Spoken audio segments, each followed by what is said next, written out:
Shut up. What is happening, friends of CCP Podcasting? Welcome to Beyond the Bell Live. I am Chris Page, and that is the gimmicky man from the Netherlands, way past his bedtime. He is the gimmicky Goth. What's going on, man? How you doing this Sunday evening? I can't hear you, Goth. Are you muted? I can't hear you at all, brother. Hold on one second. Let me fix that. Let's try that again. And yes, now? I can. Let's try that again. Anything can happen in your life, folks. Goth, how are you, bud? I'm doing good. I enjoyed the Beyond the Bell conversation that you had earlier on with JB. It was a wonderful experience. Always love it when you see somebody out there who's even that young being a Kiss fan. So major shout out. And looking forward to the conversation that we're going to have with somebody else right now. Yes, sir. We're going to get there in just 1 second. But before we do, first of all, welcome everybody. If you're watching on Twitch, X, or YouTube, how's your Sunday evening going? Feel free to tell us in the chat. Goth, man, we are on the cusp. We just crowned our first heavyweight champion last weekend in Castleberry, Florida, Dallas Dash, the first inaugural CCP Podcasting heavyweight champion, buddy. But there is baptism by fire in every sense of the word. We have got our next live event, Chapter 5 Victory, in collaboration with One Division Pros, going down less than 2 weeks. We're talking the 16th of May, and it's a fatal four-way. Dallas Dash defending against Samael Falsey against the National Wrestling Alliance's own big, strong Mims, and JDX, the good guy himself, going to be at Chapter 5 Victory, all looking to take the championship off of Dallas Dash. Goth, man, we've been chatting as we're getting closer. What are you thinking? What are your thoughts? With every day that's passing by, it's getting more and more excited. We sure don't like to give out free, easy matches. So, Dallas, good luck, my friend. You got a major task ahead of you, but we got belief in you. So we got faith.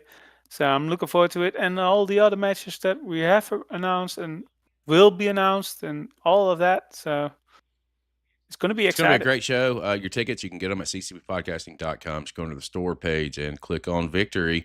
Secure yours now. Their tickets are selling. It's going to be a fun night. It's going to be a great event with One Division Pro. It's their first time in Florida. The 1DP Championship is going to be on the line as well for the first time in Florida. And this is why we do this. The collaboration matters, and building these relationships with companies and getting guys in front of new people. That's the name of the game, because we know, just like our platform, all it takes is being seen. And it just takes being seen by the right person at the right time in the right place, and it can change the dynamic of anyone's career. And that's the beautiful thing about what we're doing with these live events and with our platform as it continues to grow and evolve. And that being said, let's get to why we are here this evening. Goth, when I found out that we have a gentleman that's coming to us from Australia, you already know. Australia, near and dear to my heart. It is legitimately what started this entire platform's 2.5, almost 3 years ago, and what made us want to dive deeper into independent wrestling, not just in Australia, but all over the world. I have credited Australia since day one, and our guest today comes to us from Australia, and I'm really interested to hear about his journey and to hear about what's brought him to the dance. And we're not going to have to wait any longer. Ladies and gentlemen, boys and girls, children of all ages, please welcome to Beyond the Bell Live, Mr. Tony Tripodina. How are you, sir? Buongiorno, everyone, and want to say, Chris and Goth, I'm not too bad about yourselves. Living the dream as best I can is kind of what I tell people. Yeah, that's about all we can do. It's just every day is different, but every day is so gratifying when we're doing what we're doing with this platform and being able to educate ourselves just on the scene everywhere. And this is no exception, man. And I'm really looking forward to diving in and picking your brain and just hearing about you and what brings you to the dance. But before we get even started there, Goth, You've lined this one up for us, bud. So say hello to Mr. Tony, in the flesh, if you will. Welcome to the show. It's a great moment that we finally get to talk to each other without sending DMs. I know we got to talk to each other since we posted a show promotion for Lorenzo Lina from the Netherlands, and we went off from there, and finally we got here in this conversation situation. So again, welcome to the show, and I hope you will enjoy it. Will, it was nice to meet you. Like see you put a name to the face. Yes. You have to look past him though, because he only has one eye. So you gotta be careful with that, because But I keep an eye on keep one eye on everybody. him. I got it.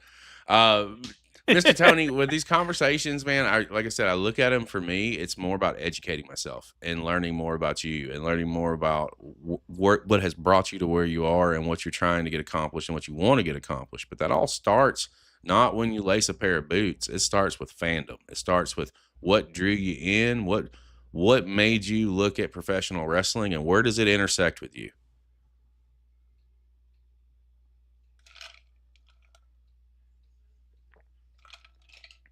So where it would have started for me,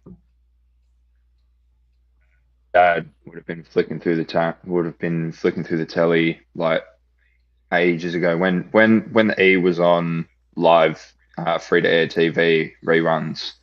We were talking mid to late 2000s. He's flicking through it and he found it because he used to watch it. He's like, "Oi, come and watch it." I'm like, "What am I watching?" He's like, "Just sit down and watch it. Tell me if you like it or not." And then from that afternoon on, I'm like, "We got to be home at this time, this day, every afternoon to make sure I watch it because this is cool." And then it got taken off free to air TV and then put on to, I think it was Foxtel here in Australia and on the network. Didn't get to watch it as much then, but it didn't really leave my mind. And I got back into watching it more religiously in 2017. And then it wasn't until about late 2018, 2019 when I found out that there was more wrestling than just the WWE, which is when I found out more about the independent circuit, Japan, UK, and even that there was wrestling in Australia. Who were some of the original? Well, when you remember flipping through it, if you can remember back, if you do, who drew you in? Do you remember what was on, or any particular superstar, if you will, that when you were watching, you're like, okay, now you said this is cool. What made it cool, right? Like, was there something specific, or was there a guy, or a tag team, or anything like that? I don't remember anyone in particular at the time when I was a nipper, that brought me in, like just hooked me in. I think it was just the whole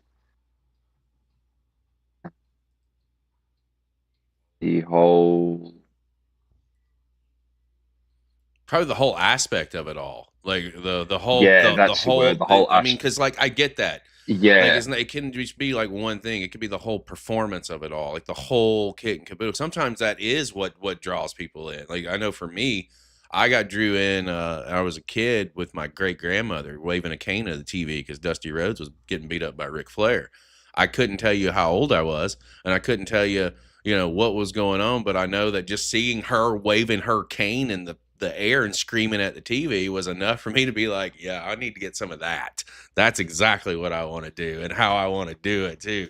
Look at them beating up this dude.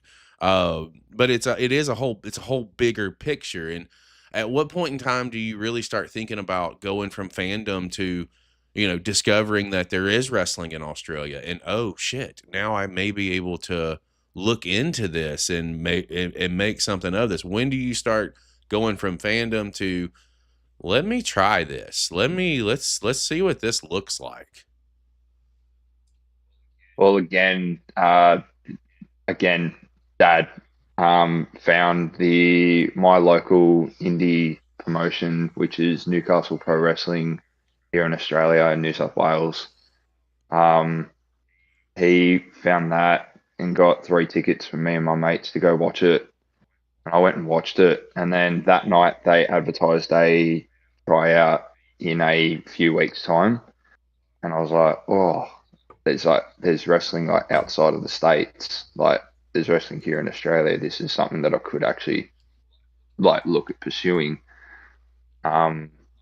I had no idea what I'd be getting myself into, so I took myself to the next tryout that they had to watch and see what I would be getting myself into, and I was like, all right, we're gonna give this a go. Like, I'm gonna go try out the next time that they've got.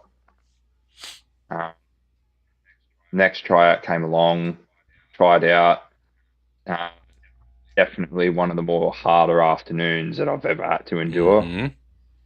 Reality sets in. Then, yeah, it's a for someone who wasn't too physical at the time. It's a big reality check for you.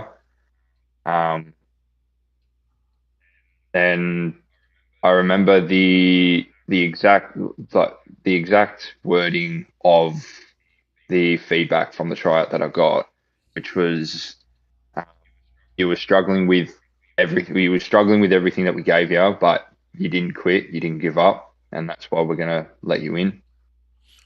But that's what you have to do. You can't give up on yourself.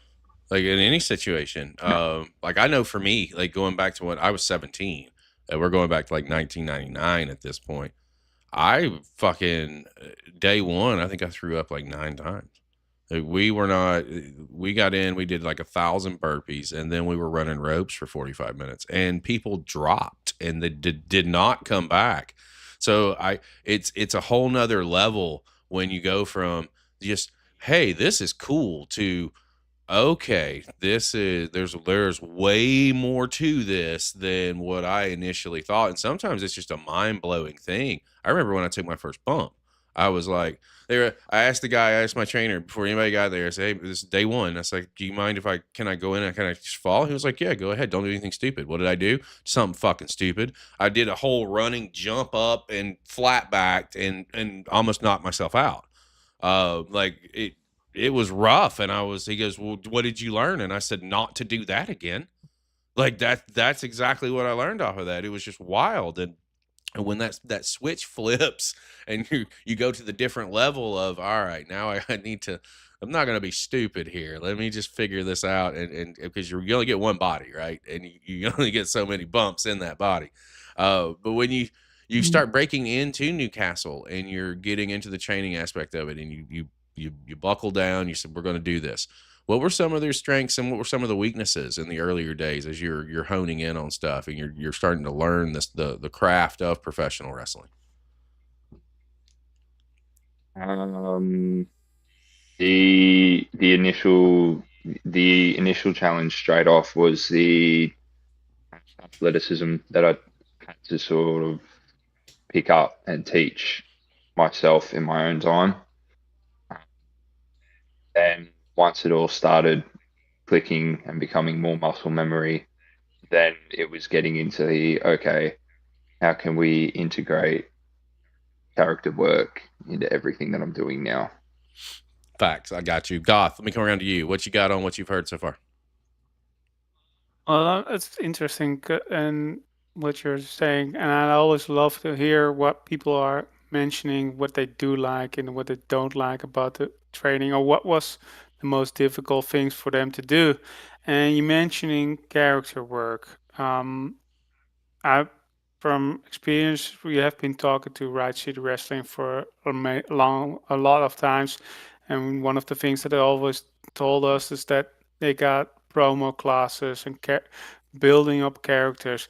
What is there something similar over there in Newcastle Pro Wrestling that they also focus on a lot on promo work and character work? And so, if so, what do they do over there besides promo work? I remember before COVID kicked in, we had a dedicated character class night where it was just 2 to 3 hours straight of nothing but characters and promos. Those classes for the short time that they were actually in for, they were very beneficial at the time. Then COVID kicked in, sort of put a stop to that. And then once restrictions were sort of lifted here, they never really could get back off their feet with it, with everyone needing to go do other stuff, like coming out of COVID. Oh, I get it. I understand that too. I love the fact though that the opportunities there. I enjoy promo class and character class because what better way to try something out, right? Like I always say that professional wrestling is the ultimate canvas, right? For any kind of artist, if you will, because you can really go out there on any given night and do anything to see if it works. And if it works, it's just fantastic stuff. And it can lead to other things as well. And you mentioned character work and putting stuff into the presentation, if you will, of what we see and where we consume wrestling. What's that look like for you as you're navigating the training aspect and you're getting ready to maybe make a debut, maybe start honing in on what we see? What was your process there?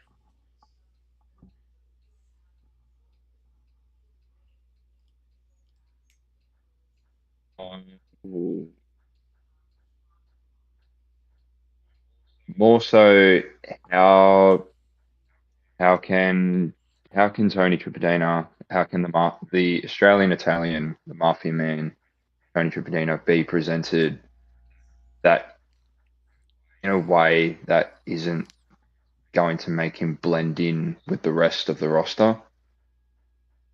Because you can play the heel, you can play the baby face in your basic format, but if you do that, there's no sort of differentiating yourself with anyone else on the roster because you're just acting the same as every other heel and every other baby face. I always tell guys, and even to this day, I always tell guys, always try and be different than. You can be the same as, or you can be different than. And usually when you're different than, you'll get noticed. And there's somebody will pick up something because it's not the same thing that they're seeing. It is something that's different, and it's something that's unique, and it brings something different. It could be as simple as your entrance or your ring attire or something. As long as you separate yourself, it's one of those things to me that always makes me remember, even if it's the in-ring work, or it's like, oh man, did you see that guy? Did you see what he was wearing out there? That was wild. But it makes you trigger, and it makes you say, that's something that I want to look in deeper and find out a little bit more on. At least that is with me anyway. Goth, let me come around to you. What you got? Well, I've always been into the mafia things since when I was very young. I'm a big fan of the Godfather trilogy and all the other mafia movies. So, what made you decide to do that kind of character? And are you taking anything from movies like that or from series like that that portrays the mafia, especially from Italy and stuff like that? Out of protection for both of yous, will not answer that question. Less is more, Goth. I don't need to wake up to a rose or a dead rose on my doorstep No. or something in the morning, dude. What are you trying to do, buddy? I like my life. Let's not sleep with the square fishes tonight. There's already one podcaster in the UK that's waiting for a animal head. Yeah, we don't want to be that guy. Oh. I don't want to be that guy. No. No. Goth, you're no longer allowed to ask questions because I value my life. I'm just kidding, man. I come around to Okay. when you come around to making your debut, man, I everybody's debut is different. It's always something that stands out. I know for mine, it stands out in a bad way because I tripped over the stairs and the ring ropes because I was so nervous getting into the ring. But I did troll the city for about 2.5 years after that. Every time I was there, I'd trip over the stairs and the ring apron or the ropes too. What was yours like? What was going through your head when because I know that when you start getting into professional wrestling, man, you're working and you're training to get to this point, to be able to get out there in front of a live audience and really apply your craft. And that's where you know if what you've been working on, whether it's character or your in-ring work, et cetera, that's when you know if it's sinking in. Something totally different versus getting in there and training. What was your debut like? How are you feeling? And what can you tell us about it? If you were to ask me how the debut, if you were to, if you asked me or asked anyone how do you think your debut is going to go, it goes nothing like how you envision it going at all. Um, in my case, I wouldn't have been up it like had you given me so many guesses as to how my debut was going to go, how it went, I would not have guessed. Um, I I had to go over to the UK for some initially it was for some work related stuff. Towards the date that it came to travel over there, they pulled the plug on it. But I said, well, my ticket's already booked and I'm going over there. I'm just going to take out leave and stay over there then because I'm already on my way there. So I'm not going to say no. So I got there, I got to the UK, training at PPW in Sheffield. And the people there had asked me, have you debuted yet or have you worked any matches yet?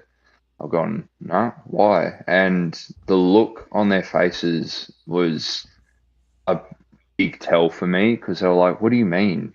Hey, you haven't worked any matches yet? I've gone, I haven't debuted in Australia yet. And they've gone, oh, we assumed that you'd have at least a few under your belt by now, just sort of how you move around in the ring. Because a couple of them had already actually gone to bookers of shows that they were on. And funnily enough, both of those matches were multi-man matches. And they said, like, we've got someone here that's from Australia if you need another body. And they both have come back to me and said, yeah, if you want it, you've got it. And I'm like, oh, cool. So I'm making my debut. My debut match is in the UK. That's wicked. The actual debut match itself was a gauntlet match for Rex Heartless Barnsley Heavyweight Championship.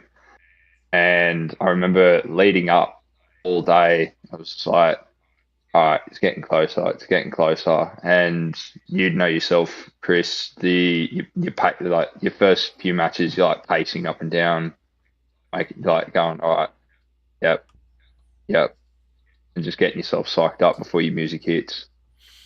I know with that when I had my debut, man, like I said, I was a ball of nerves, and truthfully, I didn't even settle down until like 3 minutes into the match, as I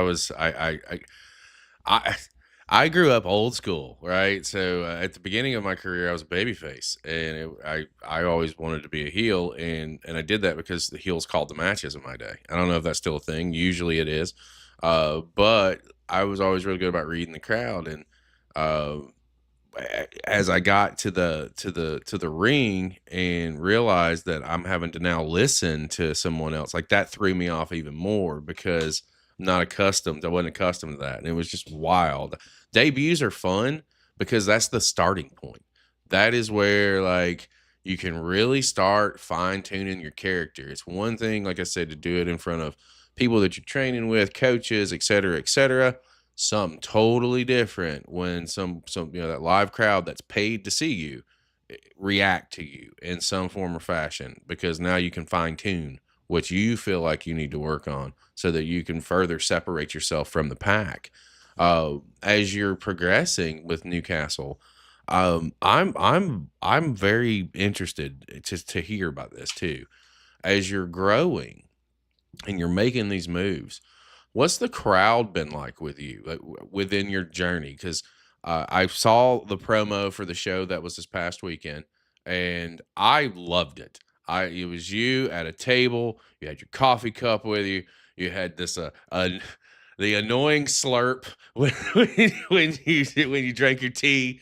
I like that presentation because again, it's different than. Is that how you started, or how have you added to that throughout your run? Maybe that's the better question before I talk about crowds and how they react and the psychology behind it.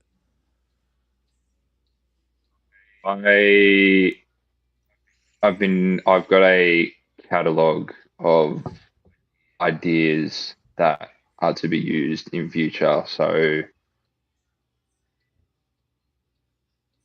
nothing's been added new as of late, because once I knew I could get the ball rolling with Tony Tripodina, I got my book out, I got my pen out. All right, yep, get it out of my head before I forget it. Understood. I got you. Goth, let me come around to you, man. What do you got so far? I was just here. I was actually thinking the same thing in ways of how was your first start compared to what what you're doing right now, and basically Chris took that away from me. But if you ever had any moments that when you were into the arena that some parts of wherever you've been wrestling that the crowd did react to you, and and other moments that the crowd did not react to you, or how do you change the fact that the crowd does react to you if they don't react to you in the same way that you want them to react to you?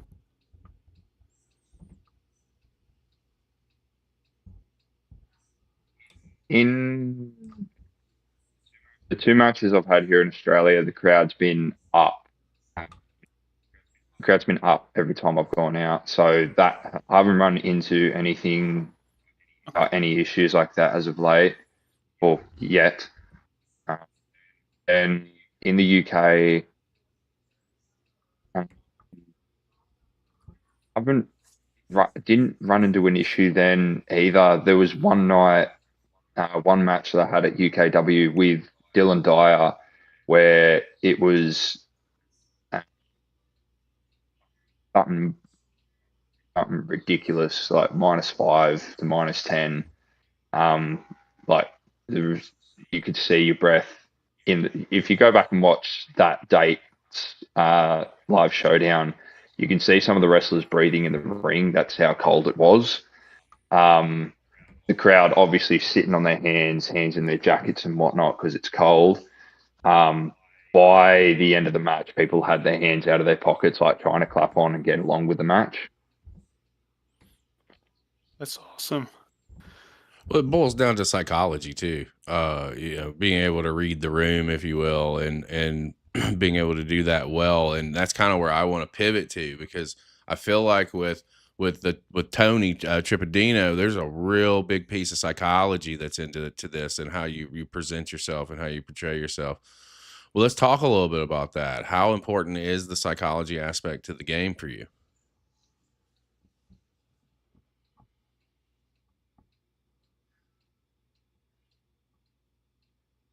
Psychology as in connecting with Correct. the crowd psychology? Yes, or yes, connecting with the crowd and reading that room.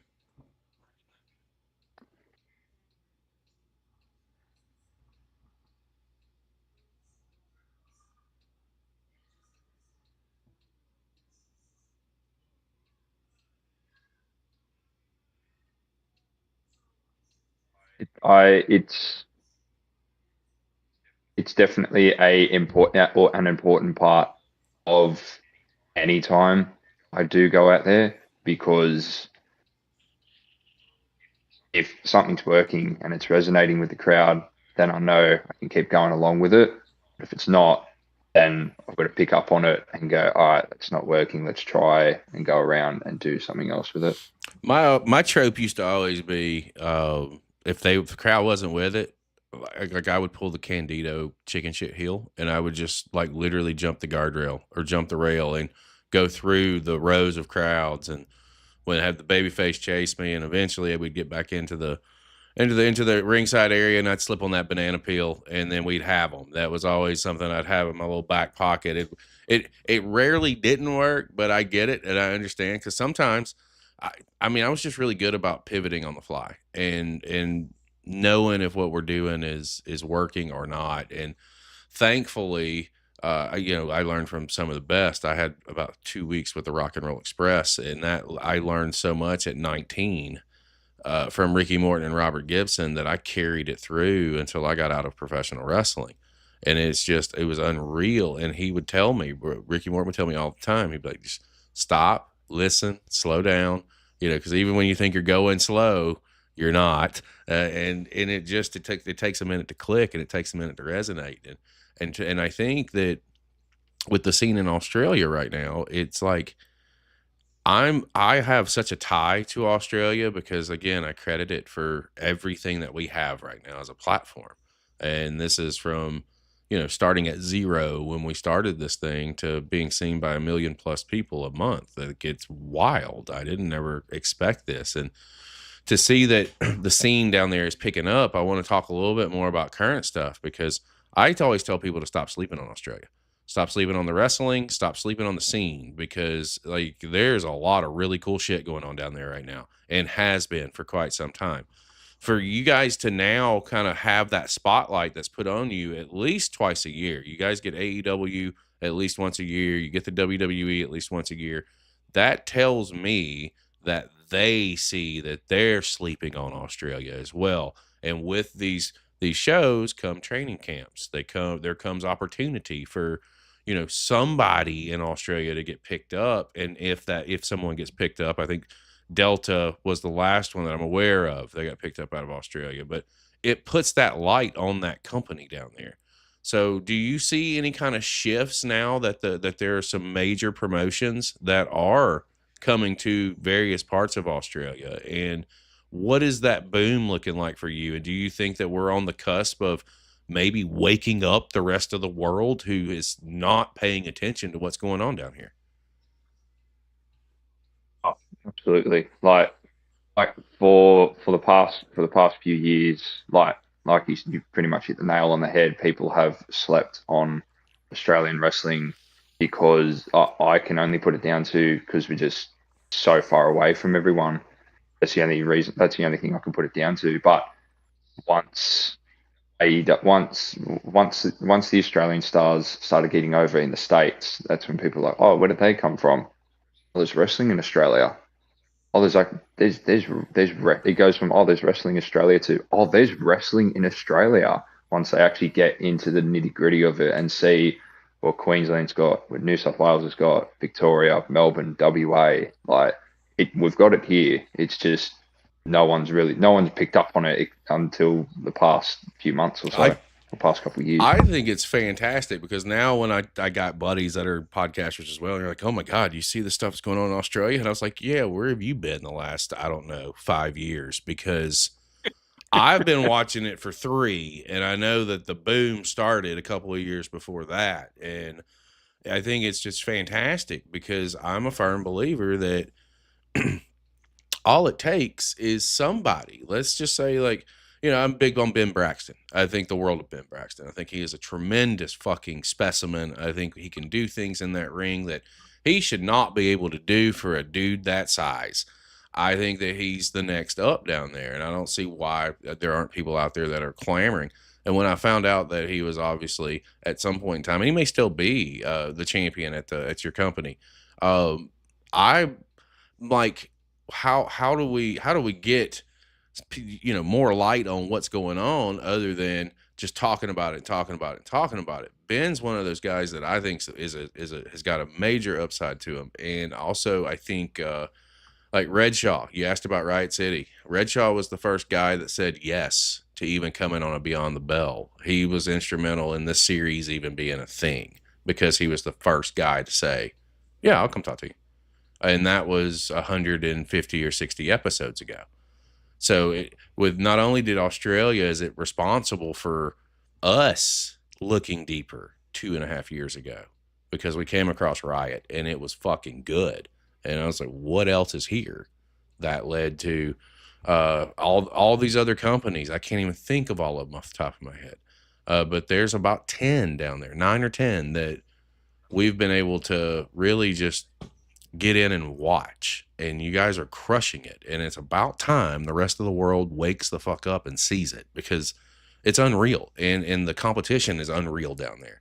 And I know that didn't have anything to do with where we were going with our conversation. I get one ran a show and I'm sorry, I just used it, but I felt like I have to put over Australia and the scene that's going on down there because there's so much good stuff. And it's It's wild when you really sit back and think about it. Y'all are a hidden gem in your own right. So we go from, you've had your debut, you've honed in on character work, and I'm really curious to pick your brain on what are some of your standout moments so far. What's some of the stuff that you think back on right now, and you're like, that was really cool. It could have been a match, or it could have been whatever. But what are some of your highlights that kind of stick out to you?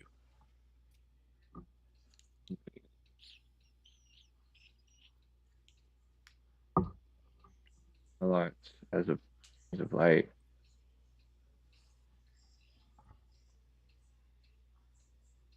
Definitely the building connection that I was building with the UKW crowd, because I was on their showdown shows weekly.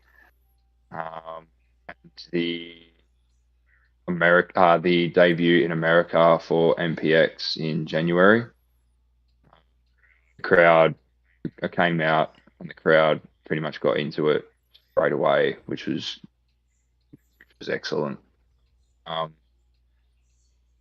And then the debut in Australia, breakout, the breakout show, where I finally got to actually put a match on in front of my grandfather, or the Godfather. I think that I do think it's cool as shit that you start in Australia, yet you debut in the UK, and then you finally get to come back to Australia and perform in front of your family. I think that, I don't know if I've ever had anybody that started training in one country, in one continent, and then debuted in another one just to get some other stuff done. That is pretty dope when I sit back and really think about it. Goth, let me come around to you, sir. What you got? Well, I'm just curious because we got so many friends all over the world. We recently started to do having some stuff with Dutch wrestlers, especially for Pro Wrestling Holland, and we had a Beyond the Bell conversation with Lorenzo Lina a while ago, and he has been to Australia. And I was just curious because we interacted actually because of a post that we did about Lorenzo Lina. So I was curious, how did you meet Lorenzo Lina? I assume you two faced each other, or I'll answer that question later on, because I know what a couple of questions that are coming up. okay. But how Lorenzo and I met was, it was at PPW. He was visiting for the week, and just we clicked like a house on fire. Like watching him perform, and then he watched me, and then we just bouncing off each other. And then before we left, exchanged details. Said he'd wrestled in Australia, and then showed me what he does in Holland. And I'm like, oh, that's cool. So I'm hoping one day definitely to cross paths with him again, because he's a genuinely lovely bloke. He's a good. Tell me, did you drink a beer with him? It's a big thing with him and drinking beer. Unfortunately not. I did not get to drinking a beer with Lorenzo, but that's it's definitely on the cards to do.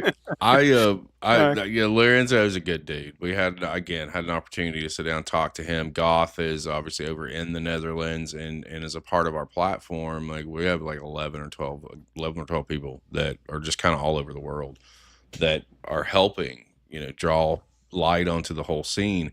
And he has recently gotten in with Pro Wrestling Holland over there, and Lorenzo's turned into a really good buddy of ours on the channel, and such a genuine dude that has really done some things, and it's kind of crazy to sit back and think about some of the stuff that he's accomplished in such a short period of time as well. But I think that with wrestling in general, it is truly on fire everywhere, and we're not quite halfway done with 2026.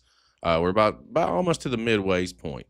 What are you looking to get accomplished? What's some of the stuff that's on your kind of bucket list for the rest of the year to kind of sort out, and if you can get some stuff done? For the rest of the year, already ticked off debuting in Australia. Another thing that I would like to do is get back overseas by the end of the year. I have to see how that plays in with the remainder of the year with work and whatnot. Then the one that want to get done by the end of the year is for Tony to not only have gold around his neck but gold around his waist. So we're looking for championships. That's what we're looking for, and I'm here for that as well. I would be remiss, man, if I didn't point out I love your shirt. Dessert is served. I love that shirt. Is that an official Tony t-shirt? Yeah, it is. Oh my goodness. Oh. Oh my goodness. Please tell me that these can be purchased, and if so, where can our audience find one of those fine t-shirts? At the moment, there's nowhere online except for you'll have to get a hold of me over my socials, which is Instagram and Facebook. Let me know what size you're after. I'll see what I can do for you, Mesamiakos. Yes, that is fantastic. With they come that's for sure. They come in white and black. I love it. I love it, and I love the fact that it's a boot. So, let me actually, Goth. Let me come over to you. What do you got? I mean, I'm just being flabbergasted about the t-shirt, and I want to get one. So eventually, I will order one. What I want is you're talking about championships, and what championship is your main goal to go after first, or because everybody eventually wants to have the world championship to be the top dog in the promotion, but what championship do you want to achieve getting on around your waist first? All of them. Give them all to Tony. And with some characters, you sometimes see that they get like a custom-made belt once they win the title. Is there something that you are looking forward to with your character, to just have a different kind of version of the title, or just different leather belt or leather strap? I mean, or It's definitely something that I have workshopped in my mind. I do have a couple of ideas that I'll leave it as a surprise for when I do win one. Yeah, we don't want to spoil it right now. Yeah, Goth, you can't ask for all the secrets. Jeez. Nah, just curious. Let me ask you this, man. Like I said, independent wrestling, dude, it's on fire everywhere, on every continent. It is. I don't think I've ever seen it in as positive a place as it is for the business side of it, right? And with that, and with our platform, we have been able to cultivate and develop a lot of really cool relationships with a lot of really good companies all over the world. So this is where I always say, when we have these conversations, like, I can help you and we can try to help you. And that's really the name of our game. So with that being said, you've already done a match in Australia. You've done some stuff over in the UK. Where are companies, you've done stuff over here in the States too. Where are some other companies out there, if you could get the opportunity to apply your craft? Who are some places that you're scouting? It wasn't until my trip to the UK that I found out sort of how many places there were to wrestle over there, as well as within Europe. America, there's places everywhere. But quickly off the top of my head, Germany, I would like to get to. Pro Wrestling Holland is another one that I would like to get to. Make contacts. Japan's been bumped up my list from what it was before, after my excursion overseas. There's a promotion in Milan in Italy that I would like to get to as well. And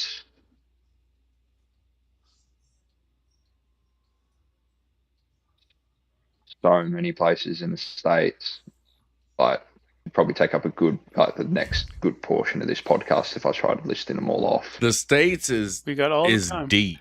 And I'll tell you this, and this is what I tell everybody, especially when guys come in and give us time. And with you being international, I mean, obviously, I know you have your own connections, and you have your own people that you know, but you get over here to the States, you let me know in advance, man, and I'll start putting the feelers out over here, like where you're gonna be. If you're gonna be in Florida, that's fucking even better. I live in Florida, so I know everybody in Florida.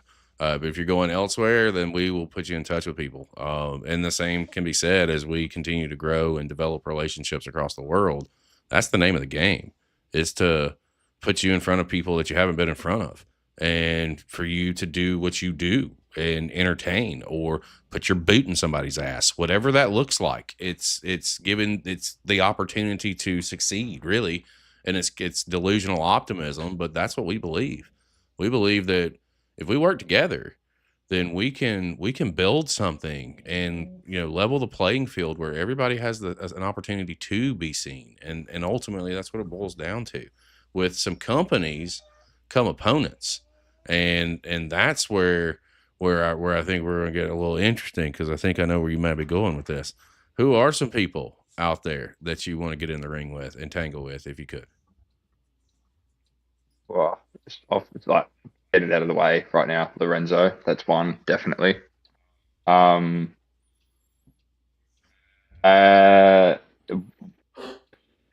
there's a few people in the UK. I'm putting over the UK a lot right now. There's a few people in the UK that I would like to definitely definitely tie up with. That is possible within the near future. Off like straight away, Matty Carter. Okay. The cheap rip-off of Billie Eilish he is. And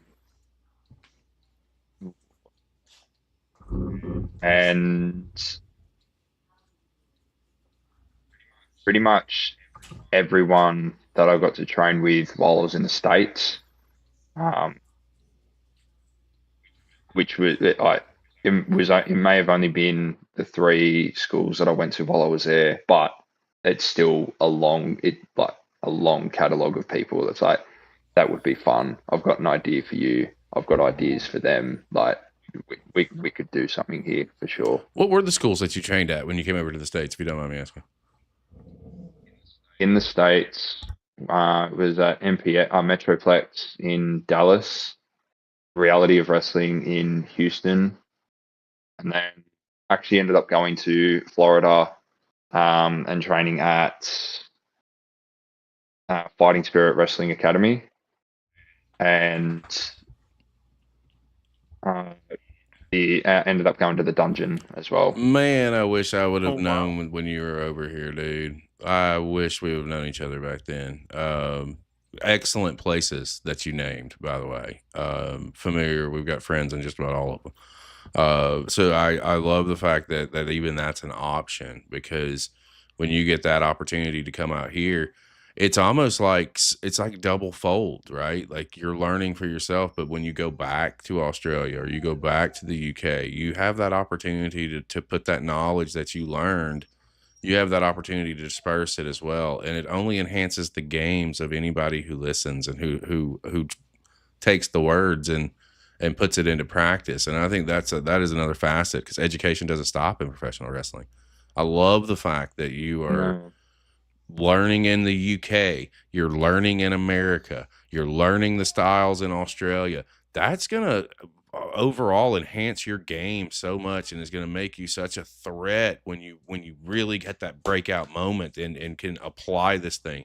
I think it puts you in a category of being able to literally have a match with anybody under just about any kind of style. And I think that is so cool and just so good to see. Is that something that, has that been your driving force when you're looking at traveling and you're looking at doing stuff internationally and going to learn in new places? Is that a piece of what you're bringing back, or is this just like something that is, you set out to do this and here we are?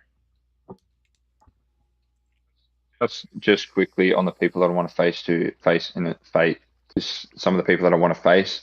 I feel like it was self-implied, but I'll say it anyway.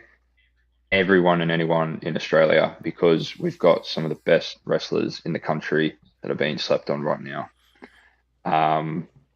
In terms of picking up different styles to bring back, that's pretty much it.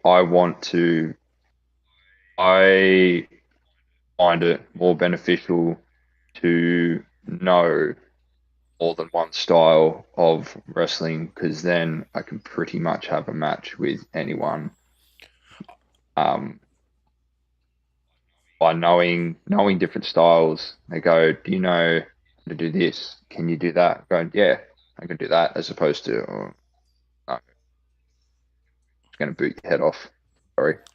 Well, I think too, think about like post in-ring career, right? Like if you were to start training or be a trainer, you have so much knowledge and so many different aspects of professional wrestling that it almost makes you an encyclopedia to a degree, because I know the training at Reality of Wrestling. I know who's there and handling that and overseeing that. So I know that is an invaluable experience.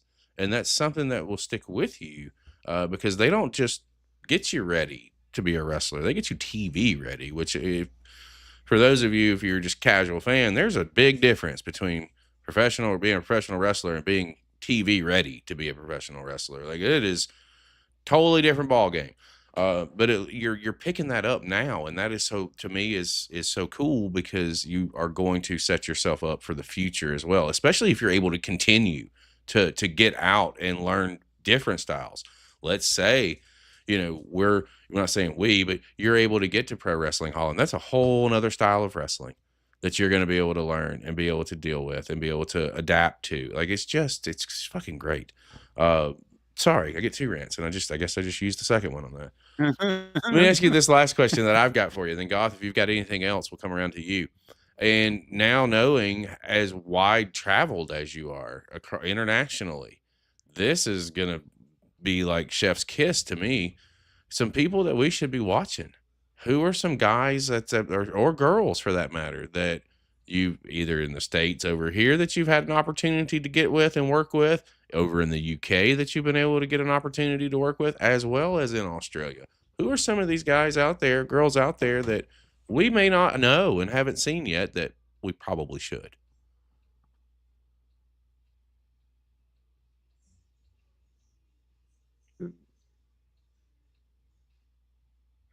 So many names that are wanting to come out at the same time that it's just going to merge at an into name that you aren't going to be able to pick apart.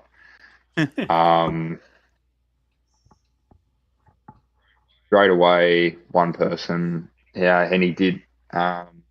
He was at the same tryout as myself in Newcastle, Marston Holmes, up in Queensland at the moment.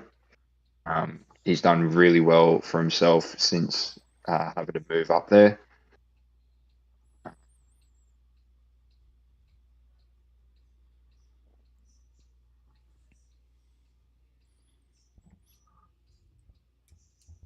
Who wants to come out next? That's going to sound proper. Again, Matty Carter over in the UK. He just started to find his feet proper towards the end of last year.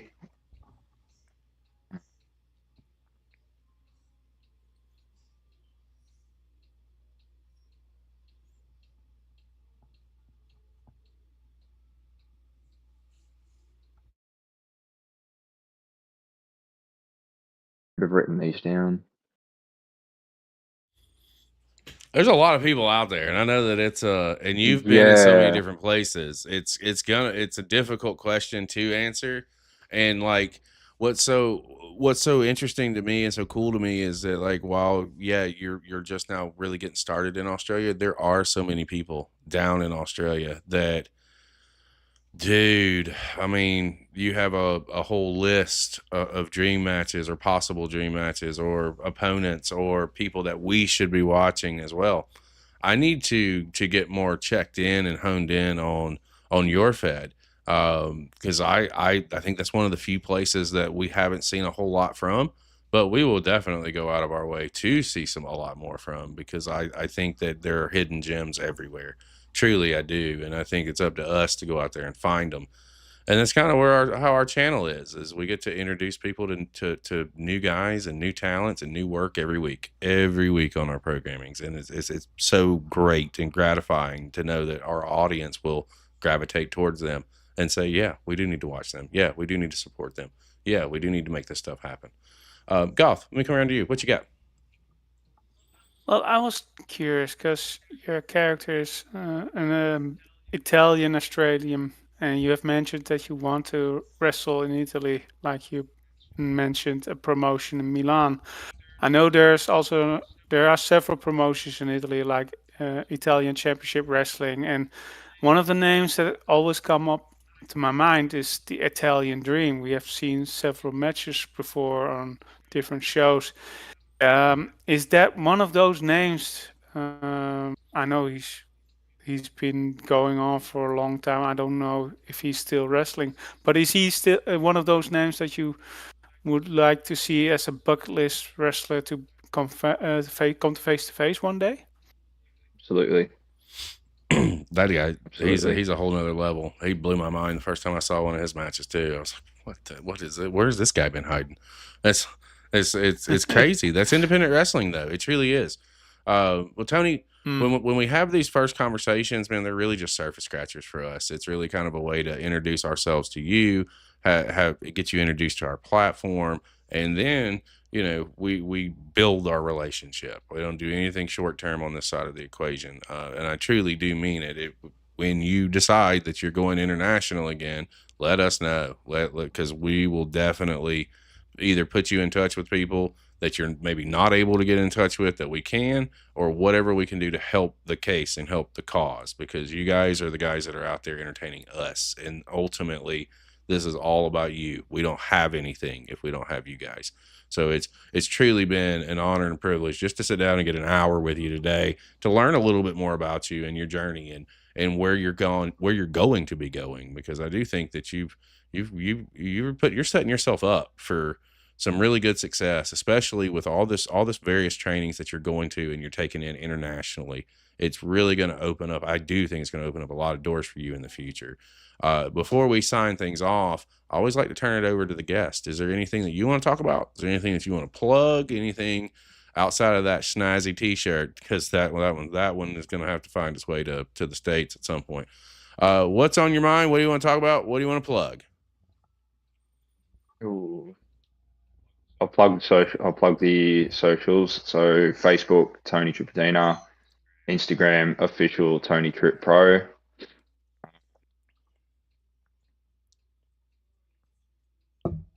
Nothing off the top of my head that jumps out to really go, I won't say this, because everything's pretty much been answered in the last hour that we've been chatting. All right. Okay. Goth, what would you like to say to the people before we close it out? I think there was a little delay there on the backside on my side. It's okay. I mean, first of all, I want to say thank you to our guest for this wonderful conversation.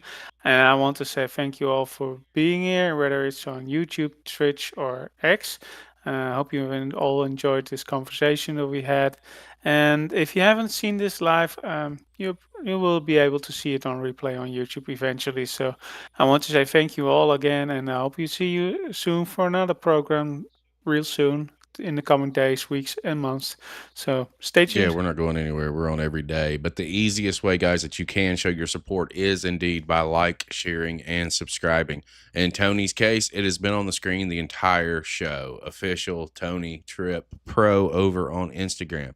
Smash that follow. Check out what he's got going on. Share his stuff. You don't ever know who's on your feed, who's watching what, when, and where. And what we know is that you never know. And all it takes is the right person, the right time, the right place, and it could change somebody's life. I'm telling you, I've seen it happen. If you're not following Goth, it's CCP _podcasting _Goth. do that, make that happen, inflate his ego because he likes being over 1,000. And if you're not following us at CCP Podcasting, I don't know why not. We've got our fingers on the pulse of independent wrestling all over the world. We are live every day and bringing you some form of content on the independent wrestling scene. We live for this and we love this, and we wouldn't do this and we couldn't do this without each and every one of you. So thank you for joining us today. And for our guest, Mr. Tony, for the gimmicky one, Goth, I am Chris Page, and we will see you next time.